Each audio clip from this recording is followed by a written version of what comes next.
if the we have one phone call in listener, if they could ask a question, it'd be great because I've always wanted to say we got a phone call listener. Go ahead, listener. I just want to say that. So if they could call in, that'd be great. That'd be amazing. I'd be really happy. Sorry, I'm a goof. I really apologize. Yeah, Mary Ellen, it looks like it might be a computer issue on your end there. You might have to raise your volume.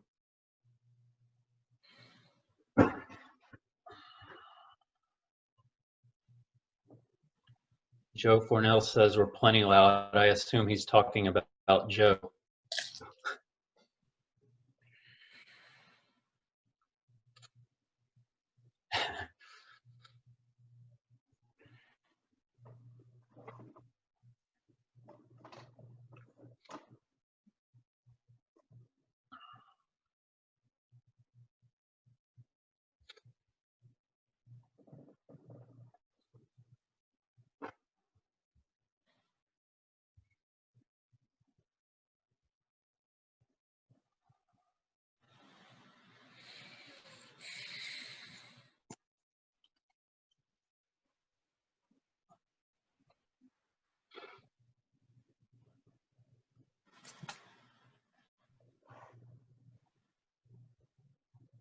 All right. Ani or Joe, can you confirm that you can hear me all right and we'll get started? Yep. I can hear you, Darius. All right. Well, good evening, everyone. I'm Darius Graham. I'm a trustee with the Baltimore Museum of Industry. We're so happy to welcome you all to the kickoff of our summer road trip series for members this evening.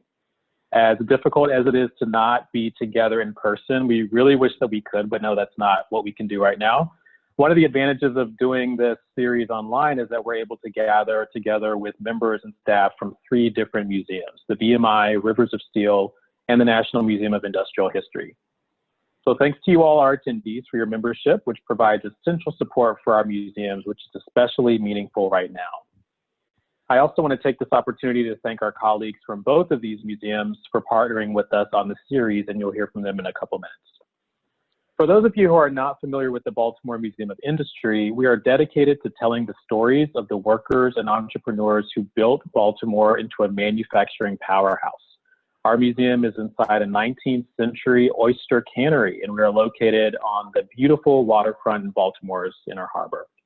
Our staff has been working hard so that we can reopen later this summer. And although we don't have a firm date right now, we look forward to keeping you all posted about our plans and hope that today's program will inspire everyone to visit us when we reopen. So a couple of housekeeping notes. For the attendees, please keep your camera and mics off for the duration. Should you have questions, we hope that you do. We're going to save a lot of time for questions. Use the Q&A feature, which probably is on the bottom of your screen. We're going to use that feature because it helps us manage all the questions and make sure we're getting all of them answered. If you're having some sort of technical issue or some other issue related to the event, you can use the chat window, but for the questions, please use the Q&A feature. You can ask your questions at any time, but we're probably going to wait until the end to answer the questions. So before we get into the program, I'd like to invite Carly Mccoy from Rivers of Steel to give some brief remarks. Carly? Hi, everybody, and welcome. We're glad you can join us tonight. I just wanted to tell you a little bit about Rivers of Steel. We are located in Homestead, Pennsylvania, just east of Pittsburgh. And we are a nonprofit that was founded nearly 30 years ago to kind of tell the steel industry story, the history and the culture. A few years after our founding, we were recognized as one of the first national heritage areas. So we represent the 8 counties in southwestern PA, what was the Pittsburgh Industrial District, and really tell the story of how industry affected the whole region. In addition to telling that steel story, we were also founded with the mission of economic revitalization. And one of the primary ways that we've done that is through heritage tourism. In the process, we have, over the last 30 years or so, we've stewarded 4 historic properties, most notably the Cary Blast Furnaces National Historic Landmark, which sees about 25,000 visitors each year. And we do industrial tours of the site, but in recent years, we've gotten into doing a lot more arts programming inspired by the post-industrial era of the site as well. We have another facility, the pump house, which was also part of the U.S. Steel Homestead Works, which is primarily used for events and as a trailhead. Our second National Historic Landmark is the Boast Building, which is located right in Homestead, PA. It is where we have a small museum, house our archives. It's a visitor center for the whole National Heritage area, and also under normal times is our offices. In addition to that, we have one more historic property called the W.A. Young and Sons Foundry and Machine Shop, which is located a couple counties south of Pittsburgh in Green, and was a machine shop and foundry from the early 1900s. And a second visit on this virtual road trip, we're going to take you down there to see a little bit of how things were done more than 100 years ago. In addition to that, we have one 21st century property, which is actually a historic, or excuse me, a green riverboat. The Explorer riverboat. It was the first green boat, passenger riverboat ever built with green technology. And with that, we kind of respond to another part of the post-industrial story, looking at the water quality of the rivers and how they recovered. It's an environmental education program for students. And in more recent years, we've also done sightseeing tours on the riverboat as well. So in addition to all of that, really it's art, tourism, education. And what we love to do is just offer new perspectives to visitors, whether you've lived in the region your whole life, or if you're coming and seeing it for the first time. Just kind of open your eyes to understand a little bit deeper about the industry in the region. So that's it. Thank you. Thanks so much, Carly. And next, I'd like to invite Kara Mossinger from National Museum of Industrial History to give brief remarks as well. Kara? Hi, thanks, Darius, for the introduction. And I want to echo what you had said and thank the staff, not only NMIH, but from Rivers of Steel and Baltimore Museum of Industry. We're really excited about this new program. We think that the members are going to be excited about it as well, and I hope that you all tune in for the upcoming series that we have. A little bit about the museum. We opened our doors in 2016, August 2016, but we started much more before that. It was back in 97 that we were incorporated. As Bethlehem Steel Corporation was shutting its doors, they donated a building to the museum in the mid-90s.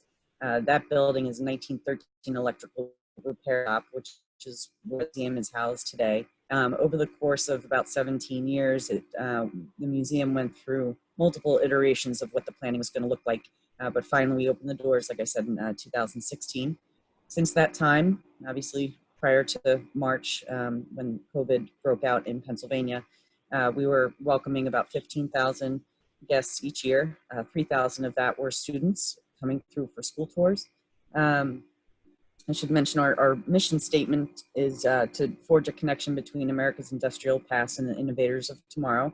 So we focused on educating not only adult programming, but also through school tours and getting involved with the young ones with what we call a Tinker Time series.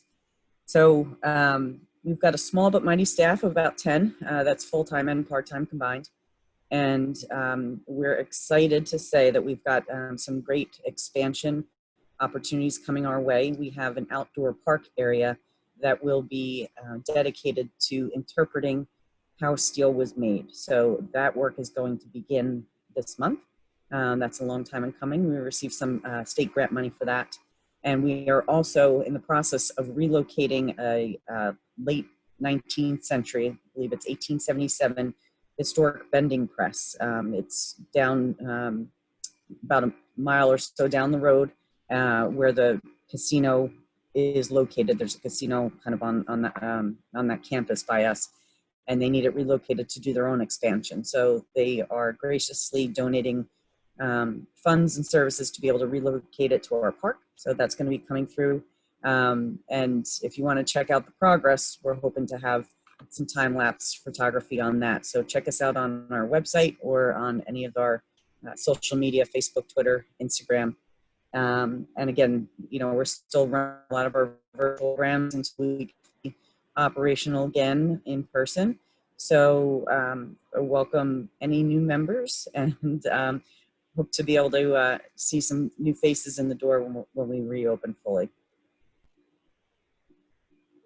Thank you, Kara. Thanks again so much to Carly and Kara just for your partnership and for being here. Now, I want to turn it over to BMI's research historian, Joseph Abel, to kick off the program. Joseph? Great. Thanks, Darius. And good evening to everyone. Darius said name's Joseph Abel. I'm the research historian here at the museum and a member of the development team as well. And I'd like to echo everyone in thanking you for joining us for this first stop on our virtual summer road trip series. We're excited to be offering this unique program as a benefit for our members and also as a way to make connections with our new friends at Rivers of Steel and NMIH. If you haven't already done so, I hope you'll check out each of our websites to learn more about the programs that we have going, and also to find out some more about the next stops on our road trip, which Carly alluded to, and we'll be announcing more details on in the coming days and weeks. So tonight, we're going to be starting close to home here in Baltimore with a conversation with award-winning local photojournalist Giordano, or as he prefers to be called, Joe. In the summer of 2019, the BMI opened a short-term exhibit of Joe's photographs called Shuttered Images from the Fall of Bethlehem Steel. If you'll bear with me for just 1 second, I will open up some images of that for you.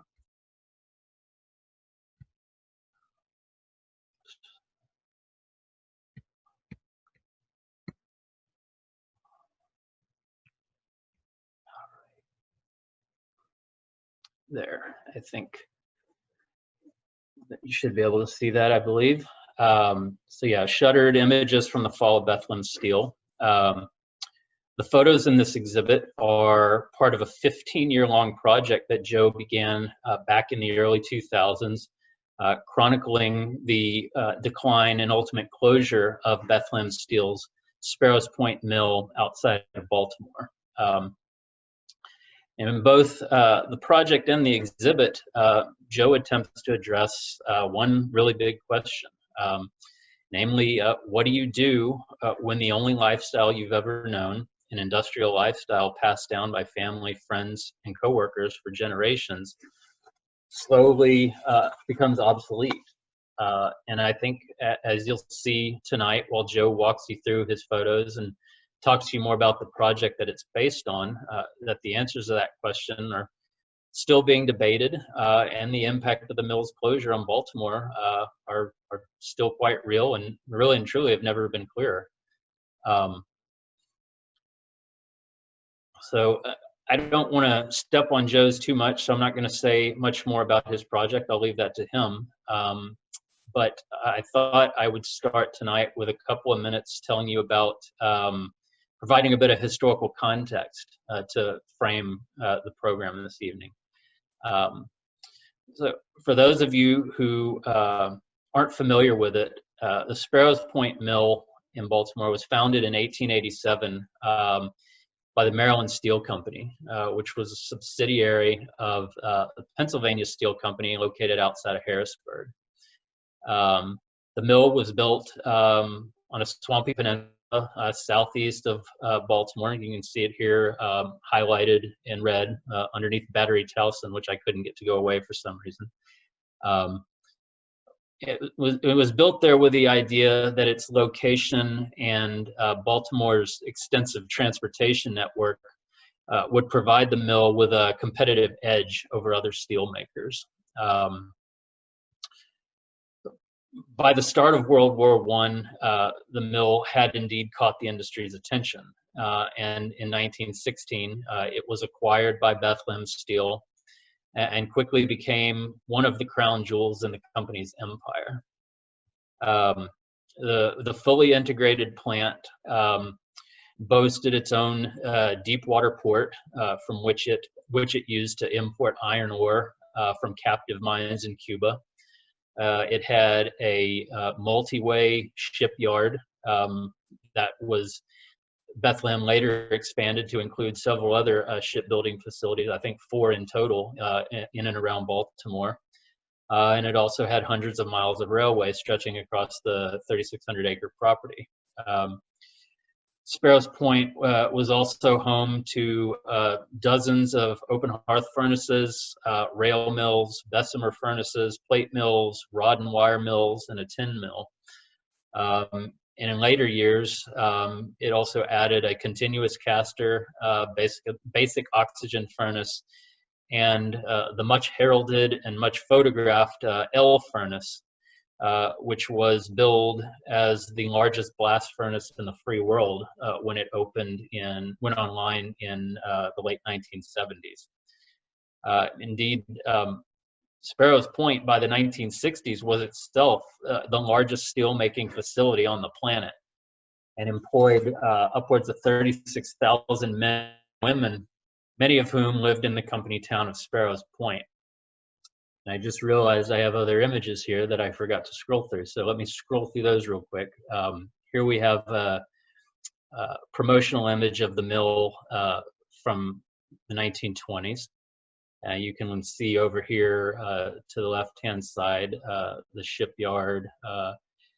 This area here today would be the turning basin, and there's actually, because using the slag from the steelmaking process, they were actually able to extend and grow the peninsula, Sparrows Point Peninsula, by several hundred acres. So by the time the mill closed, there's another huge chunk of land right here, and all of these riverways, creekways back here have all been filled in, and more mill has been built. Here we can see the Sparrows Point shipyard operations at their peak in I believe this was in the 40s and 50s, 40s or 50s. Image from workers working in the tin mill, loading sheets of tin. 68-inch hot plate mill, or strip mill, if I'm remembering right. And here is the blast furnace to end all blast furnaces, the L furnace, which the company town of Sparrows Point was actually torn down in the 1970s to make way for this facility. Let's see. All right, so I'll leave it there because this is a good place to shift gears. I would say, like many of America's other legacy steel mills, Sparrows Point began to decline in the 1970s due to overseas competition and Bethlehem management's failure to innovate. After the company declared bankruptcy in 2001, Sparrows Point limped on for about another decade as a succession of owners closed obsolete facilities, added more efficient ones, and bought out thousands of employees. Ultimately, though, these changes were too little too late, and the mill closed for good in 2012. Now, when it comes to Sparrows Point, the old real estate adage of location, location, location continued to be true even after the mill closed, and the peninsula was not idle for very long. Over the past several years, the site has been redeveloped as a global logistics center by owner Trade Atlantic, and they've brought thousands of jobs and tenants such as Amazon, FedEx, Harley-Davidson, and Volkswagen back to the site. They've also fostered a great deal of debate about how the peninsula, the Point's history should be remembered. Anybody who drives through Sparrows Point today can tell you that there are very few remnants of the peninsula's steelmaking past still visible. Fortunately for us and for you, for the world, through projects like Joe's, his photographs, the efforts of other native sons and daughters from the Point, as well as the BMI itself, and our own Bethlehem Steel Legacy Project, which is a collecting, programming, and exhibit initiative that you can learn more about here at our website. The fascinating history and stories of life at Sparrows Point are being preserved. So, excuse me 1 second.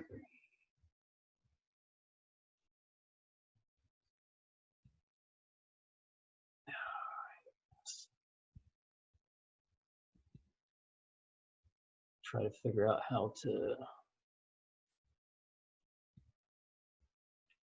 All right. I'm not sure if y'all can see me again, but anyhow, with that brief little bit of history, I'd like to turn the program back over to Joe. If you, again, as Darius said, if you have any questions for either Joe or me, please submit them using the Q&A button at the bottom of your screen, and we'll either address those at the end or on the type of question as we go along if we need to. So with that, I turn it over to you, Joe. Hi. Thanks a lot, Joseph, and thanks everyone for attending, especially all three of the museums. I think this is a great honor for me to be on here. Just a little bit about me. I come from a steel family. My grandfather, grandmother are both union. From Eastern Stainless, which was a smaller mill in East Baltimore, which made the steel for the St. Louis Arch. Pretty big deal. I know that only because I have a copy of the Mill magazine, and there's a very tiny little box in one of the articles saying, hey, we made the steel for this new arch going up in St. Louis. So there's only one St. Louis arch that I know of, so it has to be that one. I'm a U.S. Army veteran. I took up photography while I was in the military, took up photojournalism. I now shoot for international publications, as well as American and local publications. And I started doing the Steel series when I was a journalist at a local newspaper right by the mill, and Steel kind of became my beat. So this would have been around 2003, 2004. When I started taking the photographs, and they go all the way up until last year. So this really chronicles the collapse of the industry locally. And there's also a lot of portraits I did with a lot of the retirees. A number of them unfortunately aren't with us anymore. So I'm just going to go right into the photographs, because that's what you guys are here for. I'm going to start off with a little bit of kind of the history of industrial photography using some of my favorite photographers. So locally, there was a photographer named Aubrey Bodine who did a lot for the Baltimore Sun, some for New York Times or Washington Post. And he shot the steel mill in the 40s and 50s, kind of when it was at its height. So this was an era this was a very era of boosterism, pro-Americanism, pro-American industry, showing the rest of the world how powerful our industrial areas were. So you got, with these early photographs, you got a very positive look at the workers, the products, almost to a kind of a heroic scale. This is the Cold War. So, we didn't want to show any weakness to say Russia or any of the Eastern Bloc countries. So these are still all Bodines you're looking at now. He was really an artist in his field. He doesn't get much play outside of the city. That's kind of a shame, because he was such a localist. But he really did capture our industrial landscape like nobody else did. This is some more on a national scale. I wanted to throw in a couple of Margaret Bourke White's industrial photos, again showing the people at work making things, the plants producing things. This is the first cover of Life magazine. This is Port. I'm sorry, I have it in my notes, but I'm drawing a blank on the dam. But Luce, the publisher of Time Life, Charles, he really wanted to show off our industrial might. So they showed this dam was the first cover for Life magazine in the 30s, going well before the Second World War. This is more of the Bork White pictures. Again, things in action. You'll notice it. This one's amazing to me. This worker has absolutely no safety gear on whatsoever. You guys can virtually chuckle at that if you'd like. Another artist that really worked in the industrial field, kind of positive industrial field, is Charles Schieler, painter, photographer, fine artist. He's probably mostly well known for his industrial era work.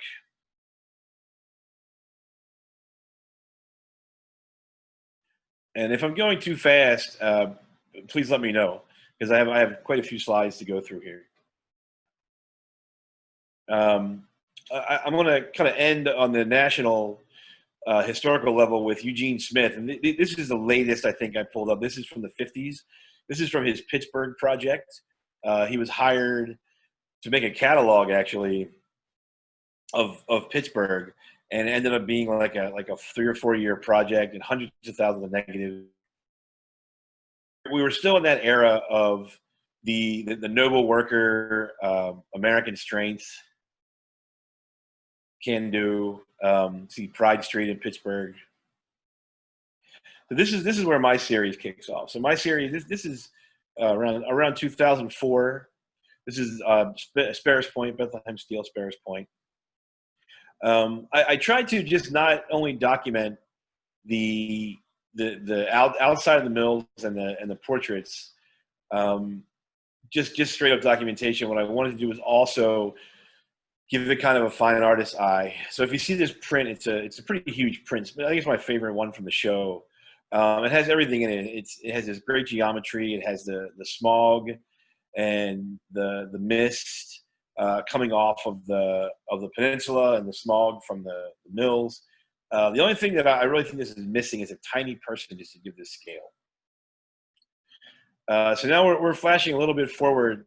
These next couple ones. This is when they just started tearing it down around 2008, 2009.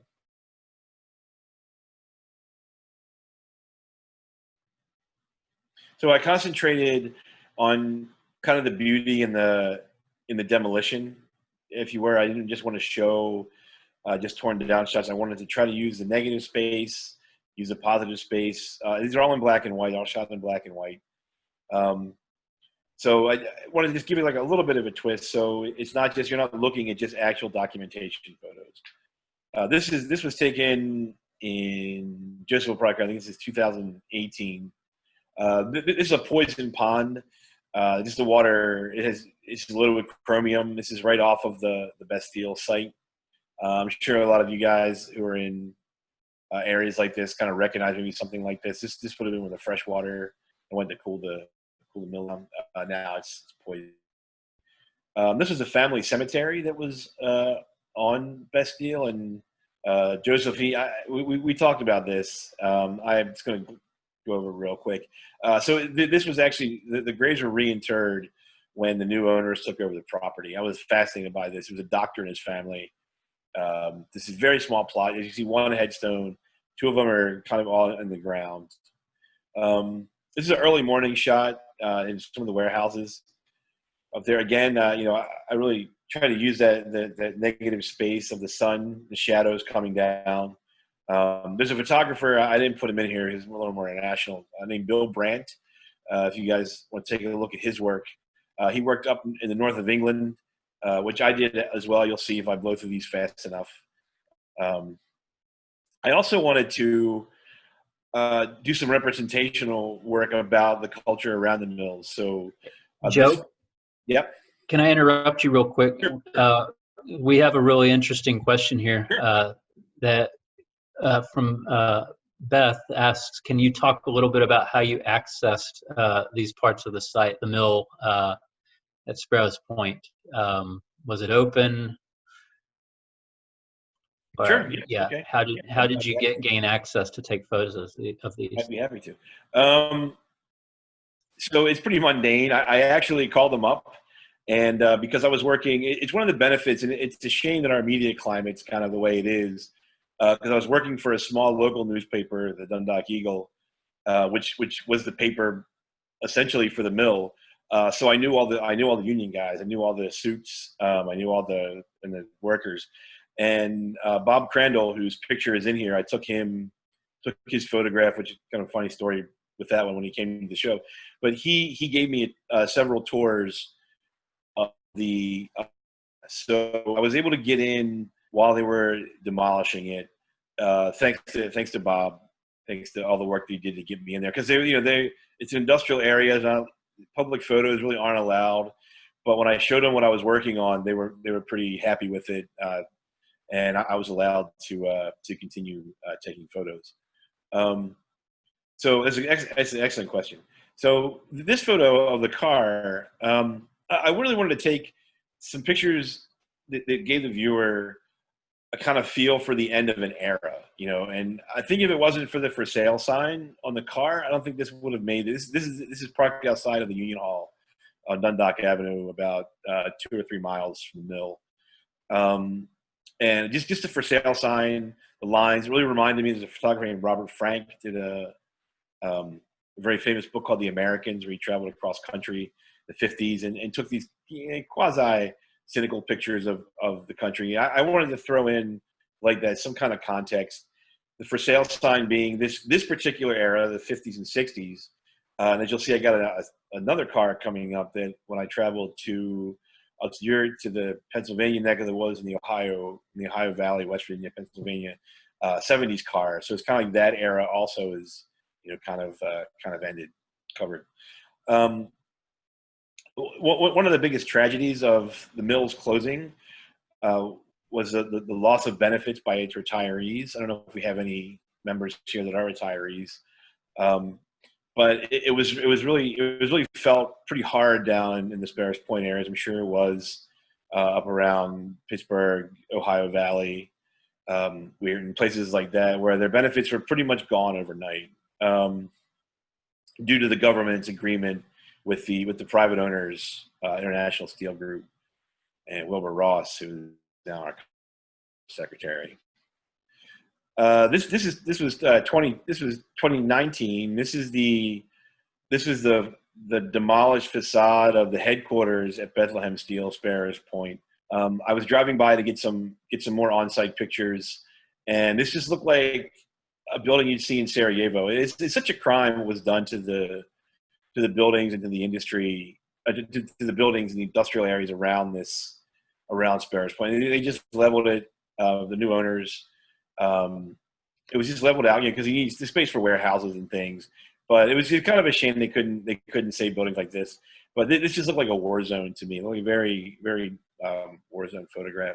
Hey, Joe, one more quick question here. Sure, yeah, Marianne Eves asks, do you always use film or did you make the switch to digital at some point? And she also would like to know what kind of camera you use. Okay, excellent question. Yes, so the beginning of the series was shot on film. I used the Minolta X700 that I had from the Army. That was basically that was our stock camera at the PX. So a lot of my friends, a lot of veterans, they have the same camera I have. But then because I had to make a go of it as a commercial photographer, I had to really stop using film. It got pretty expensive. Now it's back down to maybe pre-digital levels. So these are mostly digital, mostly shot on. I'm a Nikon photographer, so these, with the exception of the very early ones, these are all shot on Nikon. If you're interested in any of the settings, I like a lot of grain, so a lot of these are 1200, maybe even 3200 to really get this detail and the grain out for the ISO settings. I teach black and white photography at Baltimore School for the Arts. I teach darkroom and developing. So if you have any questions like that, man, hit me. I love questions like that. Excellent question. So this is one of the. I always get this piece of machinery wrong. It's not a backhoe. I forgot the name of it. But I use a really low horizon line here to kind of give off that feeling of loneliness, like this landscape which had these massive buildings and now they're all gone. And you just have this lone kind of digger. you know, this is where warehouse space is going to go at some point. So I used a very low horizon line in the clouds to kind of give it that desolate, kind of lonely feel. This is one of the houses that's nearby the mill. And I mean, as you know, I don't have to tell you, you know, most of the members, I'm sure, and of course, up in PA. I mean, at one time, the suburbs around these mills were very busy, thriving, kind of middle class, a little upper middle class, maybe single homes. So this is the state around the mills now is here, as much as it is anywhere else in the country. Here's another vertical that I took. This is the what they call the Star of Bethlehem. It was made by the workers and put up on the L blast furnace and lit every year at the holidays. Joseph, it's still around, right? Remind me where the star is. We know, right, where the star. I had a work. Yeah, the Star of Bethlehem, Trade Point Atlantic still has it, and they do still are still putting it up on one of their facilities every holiday season for the last couple of years. I think a lot of folks in Sparrows Point, though, are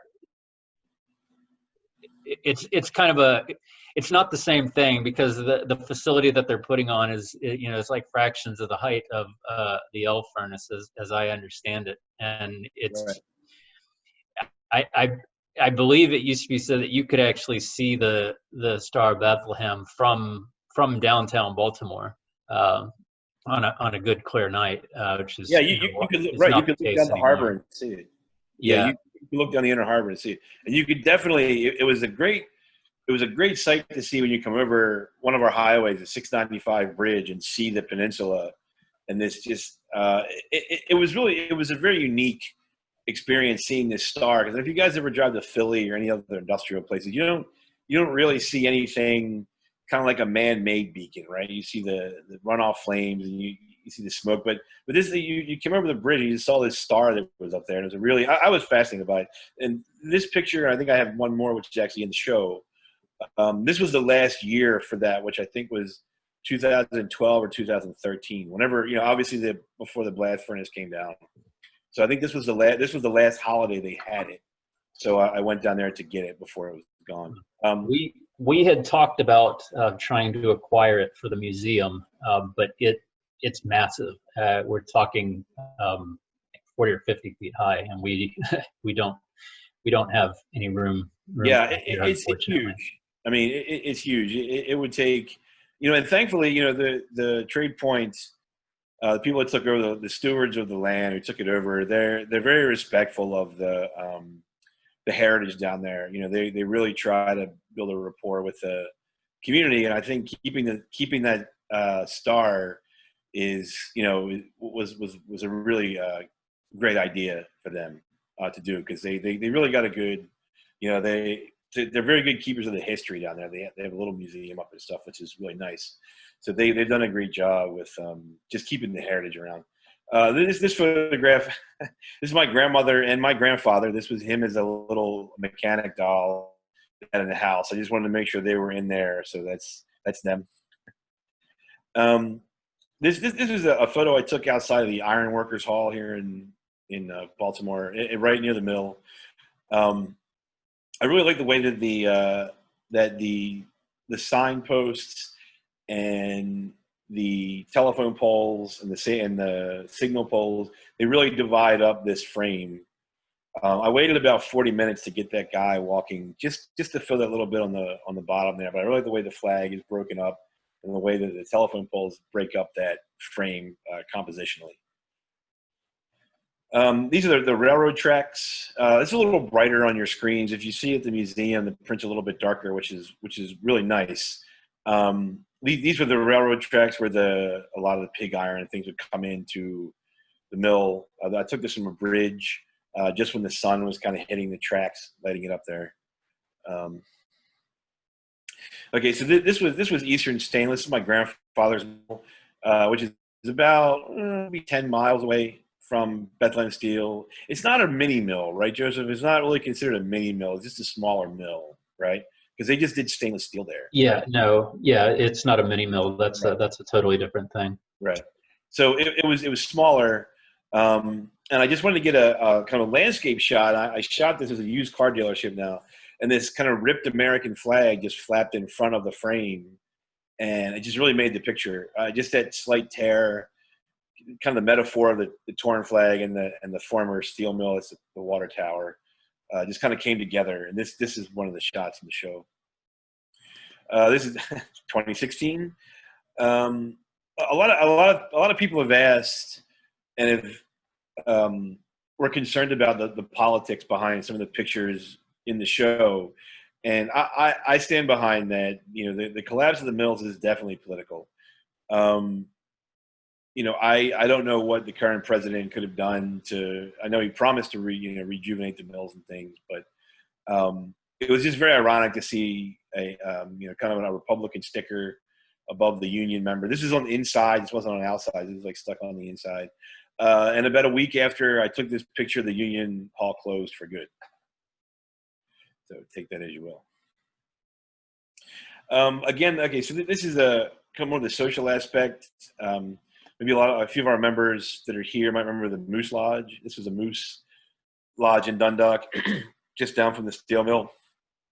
I really like the idea of this, the kind of the false paradise, right? Like you got off work and you can go to the islands, the tin roof, the painted palm trees. It's all in disrepair. This is actually gone now. This is only a few years old. This was like 2017, 2018. So before we get into the okay, yes, all right. There might be some repeats actually. Sorry about that. I'll have to scroll through this pretty quickly. I had to combine two files. So before we get into the retiree portraits, which are down a little bit lower, I'm just going to buzz through these. These were taken up in the Ohio Valley, in Jamestown, Johnstown, Steubenville, Weirton, and Wheeling.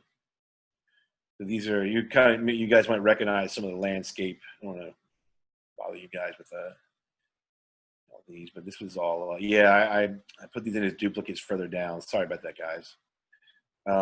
It was really amazing to me that Baltimore never really had this above ground wire system like the other cities had, which is, I don't know, maybe Joseph can speak on that. I haven't researched it, but I did notice I've never seen these, the kind of the wire setups here until I went up to the Ohio Valley and up to Pennsylvania. So all up through the Rust Belt. It was really strange. This is weird. And they, of course they have a deep ties to the military.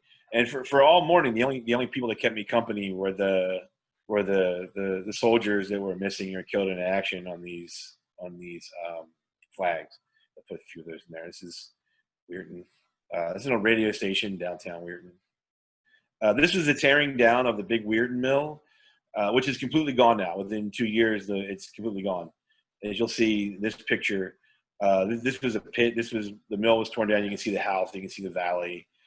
Just kind of a super industrial landscape. I mean, I lived in Europe for quite some time, and Eastern Europe, and this is kind of the same landscape you saw in the industrial valleys of like northern Bohemia, places like that.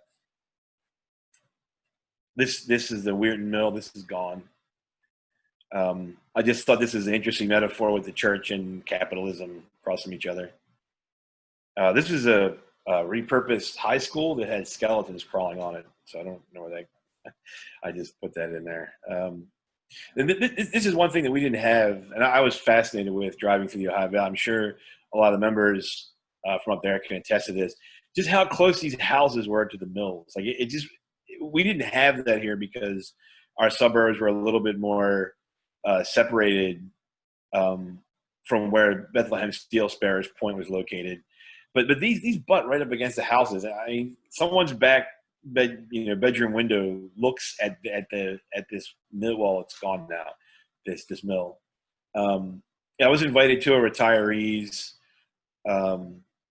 an annual retirees picnic just outside of Weirton the Ohio Valley area. So these are some of the shots that I took when I was going through there and meeting these guys.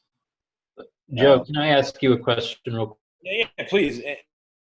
Aside from the landscape, did you notice what were the differences and similarities you saw between Sparrows Point and some of the other places you shot, whether it's Weirton or any place else? Well, I mean, it's a good question. So I think that the biggest difference that I experienced was the integration of the communities, the proximity of the mills to the communities. If anyone had visited down here at Sparrows Point, even Eastern Stainless, because that was just a parking lot, right? That's like East Point Mall, a big parking lot. You know, you worked and then you drove a little bit and then you went home. Where here, you just literally walked around the corner. You'll see a couple of these coming up. You walked around the corner and you're home, with the mills kind of grinding and, you know, bellowing and blowing away, like right next to your house. That was the biggest thing that stood out to me. I don't know how. You know, there's another photo coming up where it just comes up to the house. I don't know how I could live in a community, especially with the breathing, right? We had, you know, if you live close to the mills, you get that kish, you know, the kind of the byproduct of steel, get that fine dust. So it must have been, it must have been horrible living next to these things. So that was the biggest thing that stood out to me. It's very easy to not know that there was a massive steel mill in Baltimore because it was so far removed from the city center and so many people commuted. Actually, real quick, we have a question here from Kevin Scanlon for Joe. He asks, were your photos of the Ohio Valley taken as a personal project or as part of a journalistic assignment? No, this was all part of the steel project. So actually, these from the Ohio Valley haven't been shown anywhere. This is all part of this look at, you know, the kind of what's left behind when, you know, a massive industry like steel pulls out of communities. I got a travel grant from Baltimore, from the city, to travel to northern Bohemia because a lot of the Czech immigrants came from there to Baltimore. As you guys probably know, Polish, Czech, northeastern German. They, you know, a lot of them came here to work in the mills, and a lot of them, you know, worked in the mills there. So we kind of have a mirror society. So I'm going over I was supposed to, but thanks to COVID, I'm not sure when I can leave now. To go over to make this part of the project, to make it a more global view of what happened to the steel industry. But sorry for the long-winded answer to your question, but this is a personal project, not the journalistic project. So this was Johnstown. This was a small bar that was closed. Johnstown's kind of a ghost town now. It's right on the river. That's one of the mills right up to the back of the bar. It's just something else that really fascinated me visiting these shuttered mills. Was it's like they kind of just left. This is the guard shack at the Johnstown mill, and the phone's off the hook, it's gone. But it's just there's Gatorade. It's just like they just left. It's kind of locked up little time capsule. I couldn't have asked for a better visual, and I swear to God, my cousin's archbishop. So I swear to God, this shattered hard hat was just laying at my feet when I walked through this mill. This election, I didn't even touch it. I didn't want to compromise this picture in any way. I don't even know what it said. This is elect. I didn't want to put it together. I took a bunch of frames of it. I just wanted to leave it as it was. I thought it was a fantastic statement on what happened to the industry, what happened, politically with the Democratic unions and parties and things. So that's why I took this picture. But I know it looks set up, but I assure you, and my cousin Mitch will come from St. Louis, strike me down, this is the real thing. So this is inside the Johnstown mills. I do a lot of work with shadow and light, as you guys can probably get the gist of by now. So this was my f-stop was stopped all the way down to almost the smallest for about a good almost a minute. It's exposure. This is right outside of Steubenville. That's my little buddy that followed me around to a few of the things. Very curious while I was taking photographs. This is the picture that I really wanted you guys to see. I mean, just someone's bedroom window just looks at that mill. It's mind blowing. And Joseph had asked about the differences. I mean, you and I don't even think with Sparrows Point Town they were that close, were they? I mean, I walked up there, and if I go back, I might take this picture and maybe talk my way into the house, hopefully with COVID. But there's no issues. But talk my way. I just want to look out whatever their back window looks like. I just want to look out there because it's a small backyard, and there's no truncation. It wasn't a zoom lens, so there's no kind of optical illusion. This mill is right up to that house, pretty much. So the town of Sparrow, the company town of Sparrows Point, was sort of right there in the middle of everything. That's one of the reasons why they ended up demolishing it evacuating and demolishing it in the 1970s was because it was so close to the mill, and they needed the space to expand the L furnace. So I don't know that it was necessarily as dark as having a fence running along the back of your house with open hearth on the other side of it, like you saw in that one image. But it was right in the middle of everything. Cool. I'm just going to really go through. Joe, I'm sorry. You have photos later on of some of the folks. Yeah, I'm going to. I know I'm eating up time here. I'm going to. Okay, no, that's fine. We have a question here about whether you kept in touch with former Sparrows Point employees. And I figured, of course. Yeah, you would get to those photos here in a bit. So yeah. Okay, so yeah, this is the town where they filmed a deer hunter in. Really quickly, if you're interested, someone took a home movie, like a 8mm, 16 millimeter film. It's on YouTube of Sparrows Point in like the 70s. So if any of our members are interested, go on YouTube, type in Sparrows Point.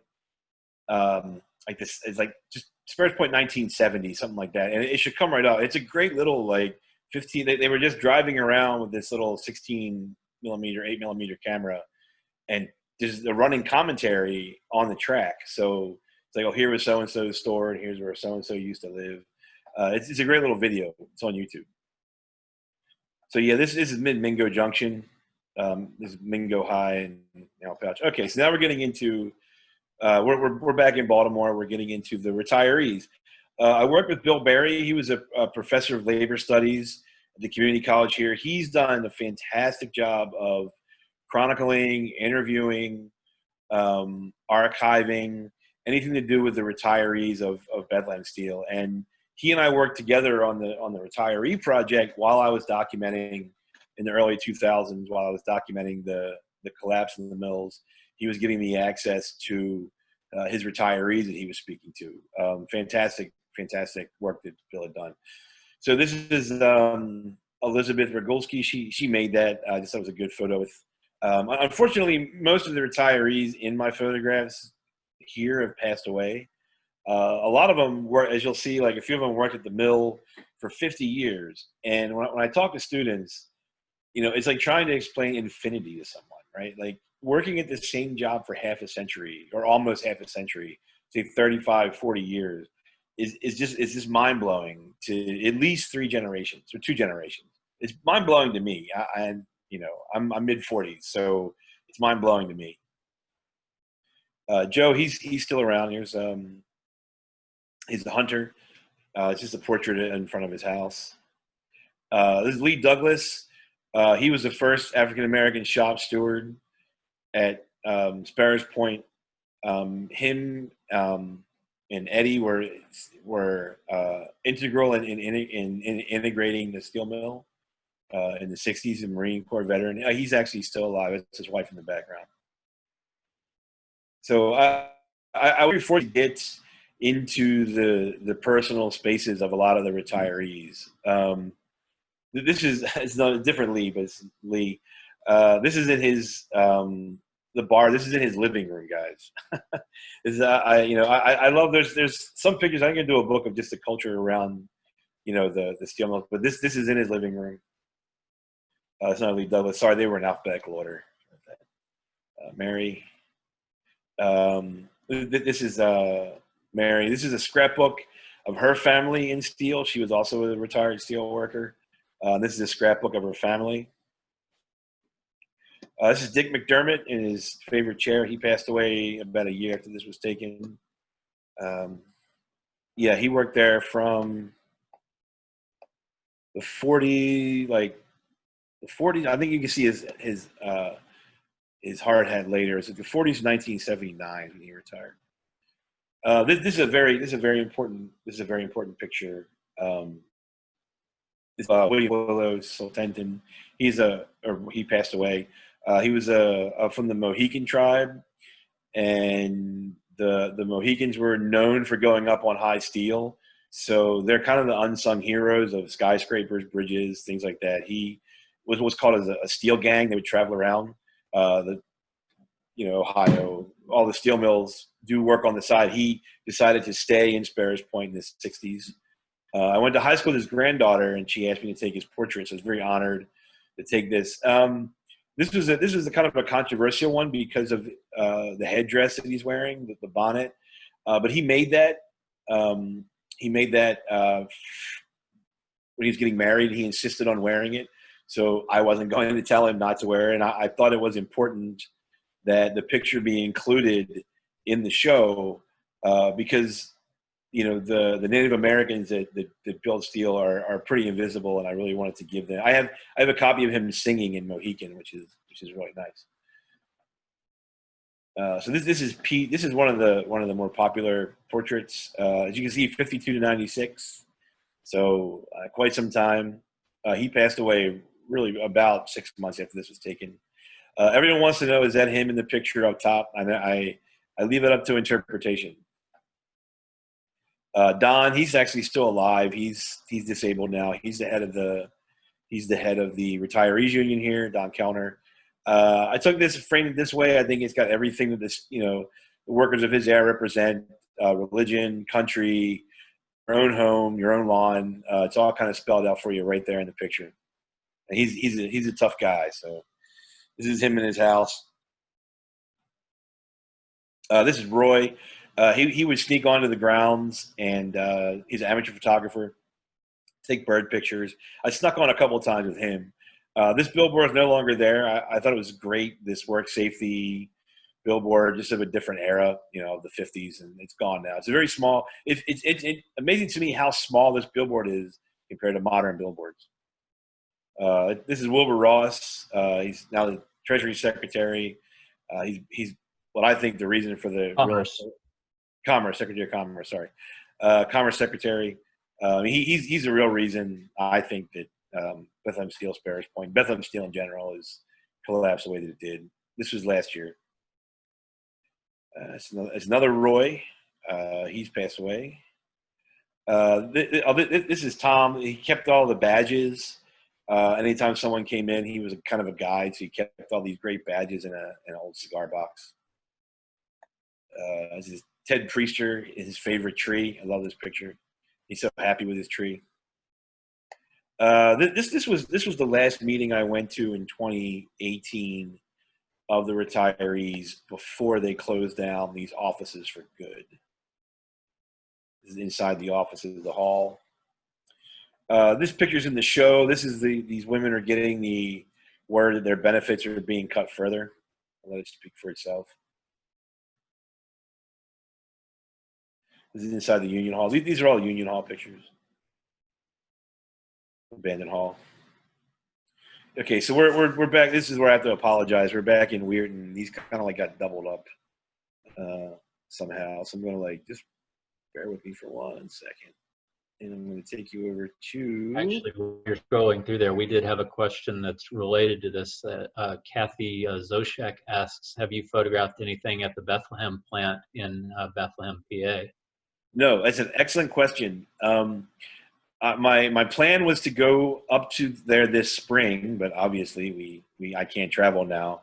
I thought that Bethlehem and Pittsburgh warranted their own weekends, where I spent 2 weekends in the Ohio Valley, but I really wanted to do an entire Thursday to Monday in Bethlehem walking around, in Pittsburgh walking around. I just never got a chance. Hopefully when the restrictions ease, I'll be able to get up there. This project's not finished, so this is still ongoing. So this is, I went to, traveled to the UK to a town called Redcar in Yorkshire. It's up on the northeast coast of England. And if you think we had it bad, these workers literally showed up and the gate was padlocked and they were turned away when they were supposed to start their shift. So the owner of the company, foreign owner of the company, foreign me, not from UK, owner of the company just shut it down, no questions asked, and wouldn't let him back in.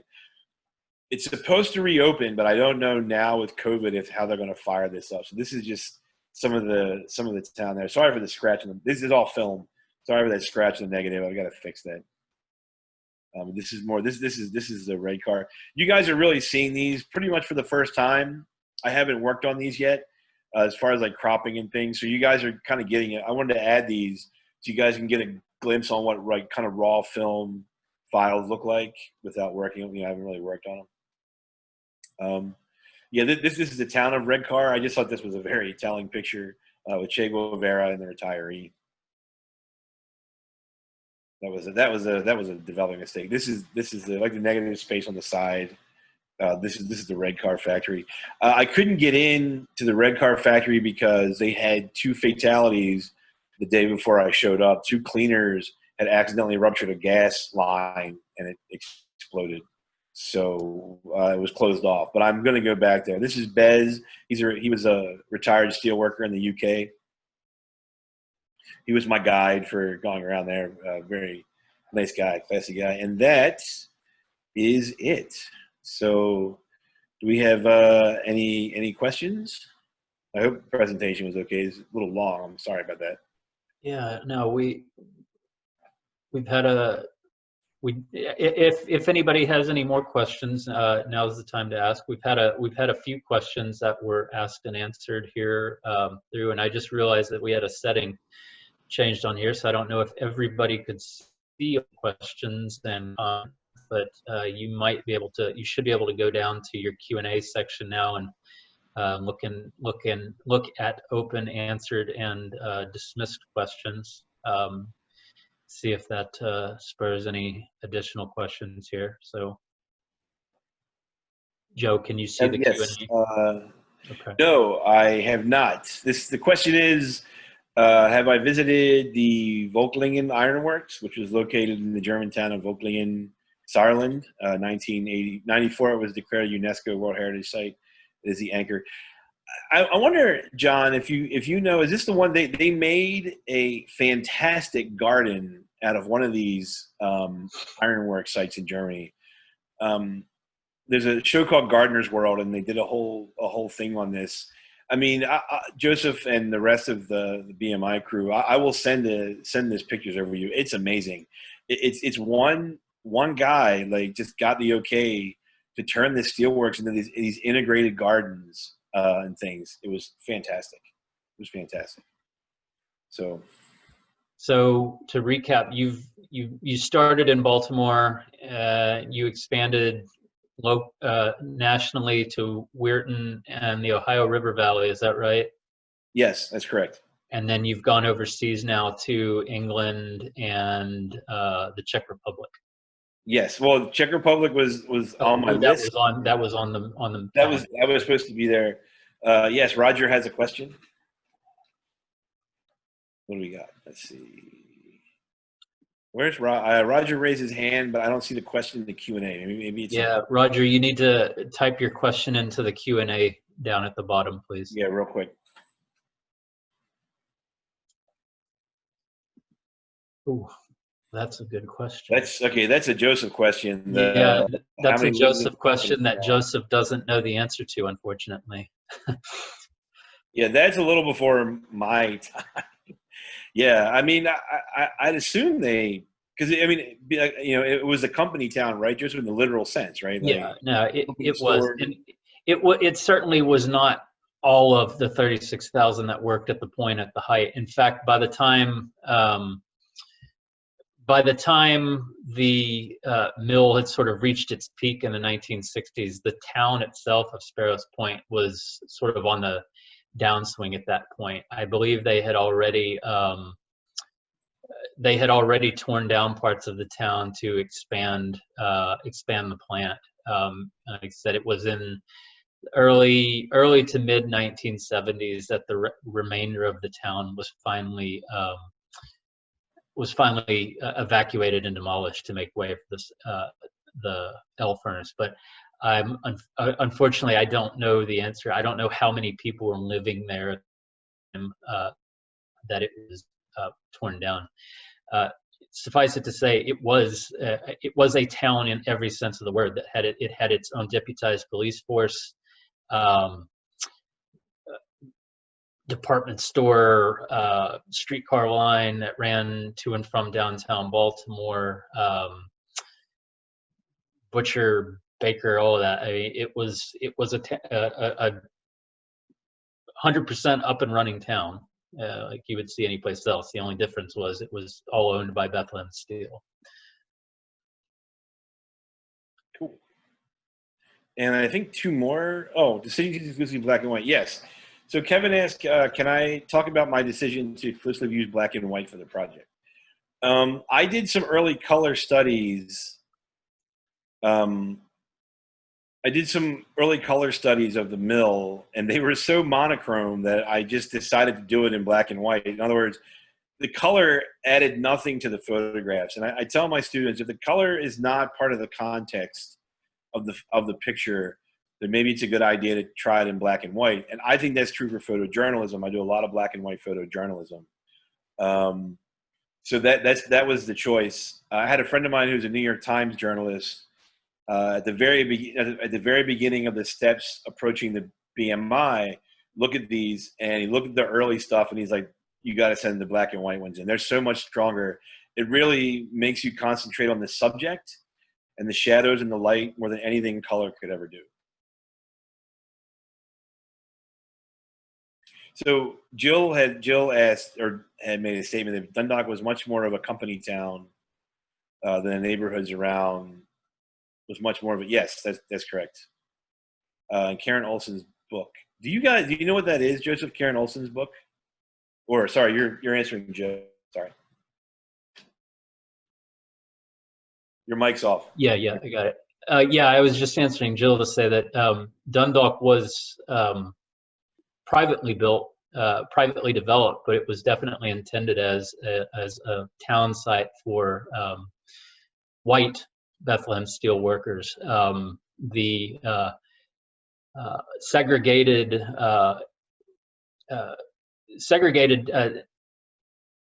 alternative to that, I guess, was Turner Station, which was right down the road, and across.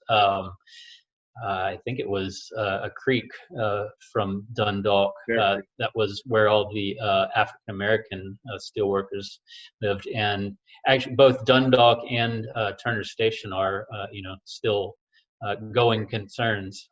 Very segregated. Turner Station has a really strong, still has a really strong connection to the mill, and lots of mill heritage activists and whatnot there. So yeah, and it's also the home of Henrietta Lacks. Yeah, right. Guys have seen the documentary or look it Yeah, up. The Gila cells, Henrietta Lacks. Very famous. Robert Kirby, African American astronaut, also from Turner Station, and does the Muppet.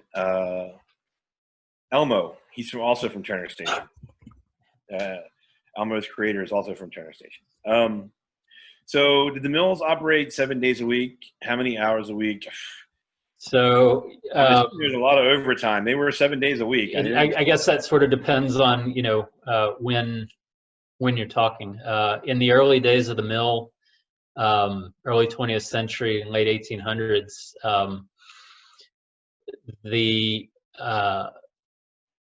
it was a 7-day work week or 6-day work week. I guess the workers shifted between was it 6 days of 11-hour day shifts, and then 6 days of 13-hour night shifts, with one turnaround shift there of 24 hours between to mark the transition. I'm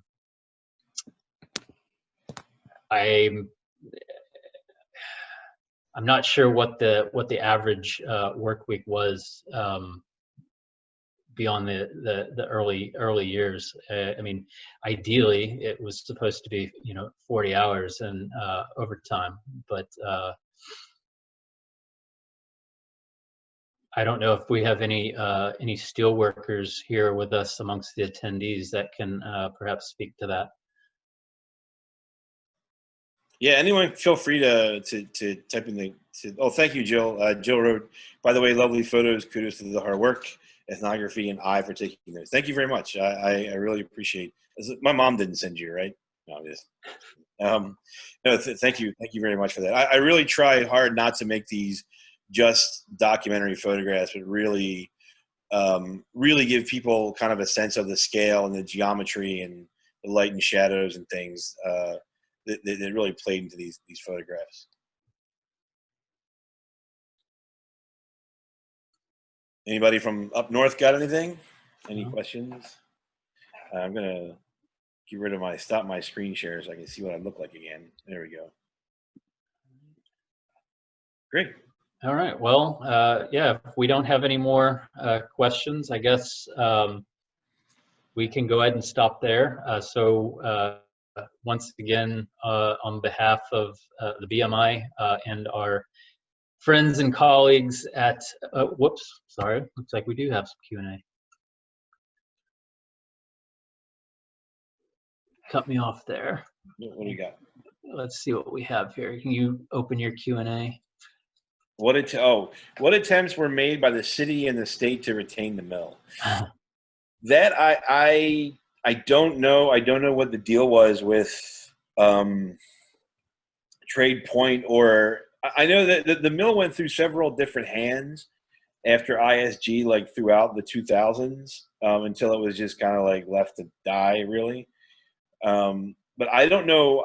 I know that, like Barbara Mccoy, our senator, she tried to help out federally with COBRA and the PBGC, things like that. But as far as acquiring the land, I know that Baltimore County had briefly looked into it when Jim Smith, he was our county executive, but there wasn't much more than that. I mean, they would have to buy the land. Joseph, if you want to take that, I mean. Yeah, sorry, I was looking at Roger. Jill's got a good timeline there. Yeah. There was one other company after Severstal, or an attempt by, it was a company called Renco. It was out of West Virginia, I believe, and it fell through. It was sort of like the last gasp, and when it fell through, the mill folded for good. That was the two brothers, right? Weren't they brothers? Yeah, something like that. Yeah. As far as attempts made by the city or state, to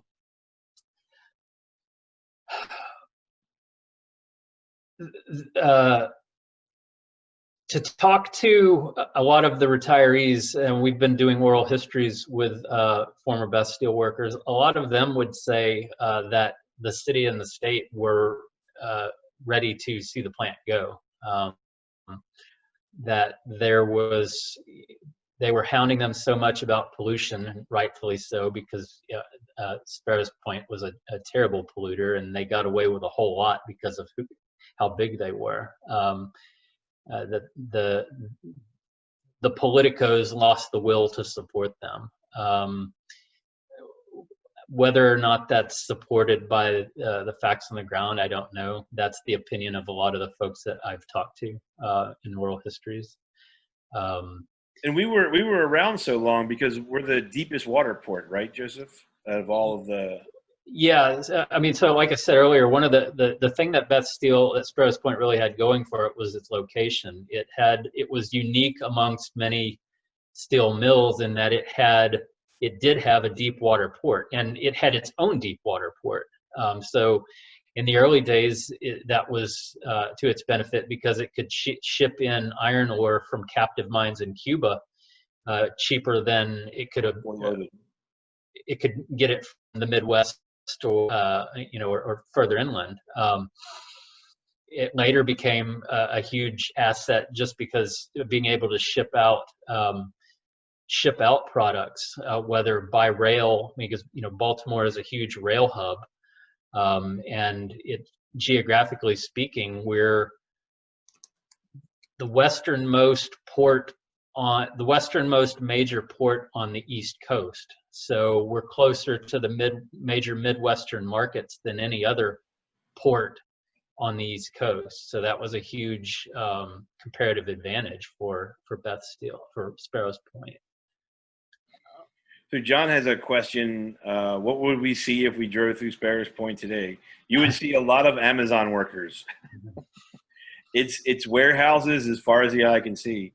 And I think it's a very interesting contrast, or it's very interesting how we shifted from, in this one area, how you physically shift from manufacturing to consumerism, from manufacturing to packaging and sending.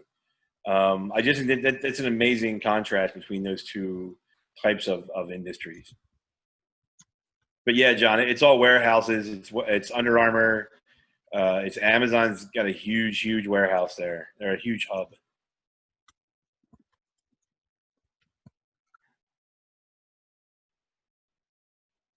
Oh, okay, awesome. Thanks, John. There was a question about why no overhead electrical lines. If I recall, there was a large electrical power plant somewhere in or close to Sparrows Point. Yes, that's true. Also, the aluminum plant was close by, so electrical lines were short. All right. Yeah. Okay. All right. Yeah, definitely, Jill. That's one of the things that's really come up and has been a point of mention. Talking about, I mean, thousands and thousands of jobs have returned to the point, but not one of them pays even a fraction of what you could make as a steel worker when the mill was up and running. So that's one of the things that I think Joe has talked a lot about, and that a lot of people around Baltimore are sort of grappling with is it a job if it's not a good job? Or how good a job is it? So. Yeah, they're non-union, as you know. Yeah. So,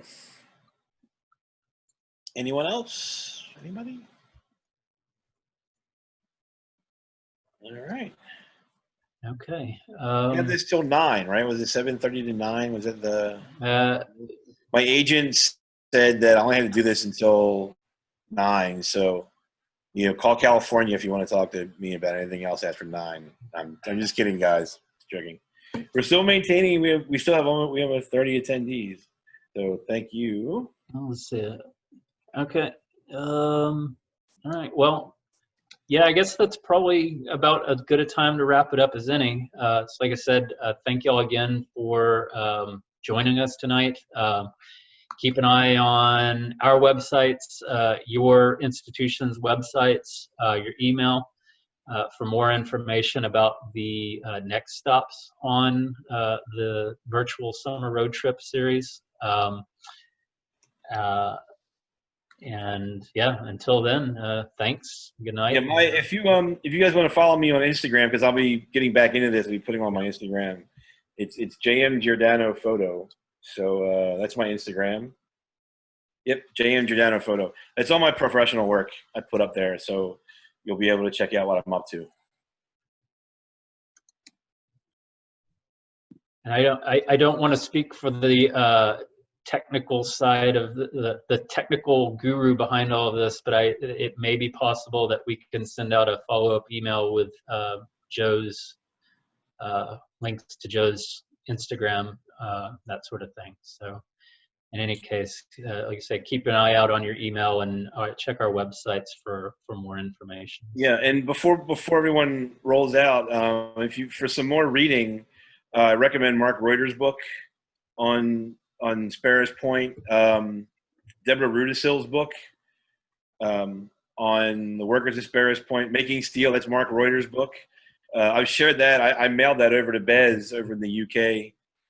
Excellent. It's probably the best book on the business, the inner workings of Sparrows Point. Deborah Rudisill's book about the steel workers is great. Photography-wise, Aubrey Bodine, that's Bodine. There's a book called Bodine's Industry, which is some beautiful. He manipulated a lot of negatives, but the pictures are still great. Bill Brandt, Billbranddt. Look up his work up in Yorkshire. These are 40s and 50s photographers that I really look at for inspiration. Of course, Eugene Smith, his Pittsburgh project, W. Eugene Smith. If any jazz fans are out there, there's a great documentary called The Jazz Loft about Eugene Smith on Prime for free. So check that out. He was pretty iconic, seminal photographer. So, is Deborah's book Hearts of Steel? Is that her book? Rudisill's book? Anyone know? I'm drawing a blank on what it's called. I know how to spell her last name. I'll pull it up real quick. It's an excellent book, guys. If you looking for recommendations. Yeah, it is very good. It tends to be more conversational than Reuter's book, which is a bit more dense. Yeah, well, that's what I mean. If you're really interested in like the workings of the plant and the history, definitely look up Mark Reuter's book. It's in the chat. Yeah, it's Roots of Steel. Roots of Steel. Yes, there you go. Yep. Yeah, that's a fantastic book also. So, all right, guys, I hope we can all get together at our various museums, and hopefully this work might travel up north at some point one day. I hope people that are up there could check it out. I really hope so. Just a shout out to on our technical side, the prints are beautiful. Our printers and designers that put this show together did a fantastic job with framing and printing. And looking at these on the small screen, especially the mill ones, just don't do them any justice. So hopefully it'll travel, and we can invite everybody that's on this chat to come and hang out at an opening somewhere. And yeah, and somebody asked the question earlier if the exhibit was still up. Initially, the plan was to bring it down to deinstall it in May, but of course, 2020 happened, and it has been indefinitely extended through at least the end of the summer, when we hopefully will reopen, and I believe at least a little ways into the fall. So once we reopen, hopefully you will still have a chance to come see it in person for at least a little while. Yeah, and if any of the members, I mean, when it reopens, if any of the members want to meet me down there, just contact me directly, and I'll come down if I'm not working, and we can go through it so I can answer your questions about any of the pictures and things like that. Also, there's been several people have asked the question of whether this recording is going to be available. I believe it is. Above my pay grade. Mine as well. I know we are recording it, and we do have it.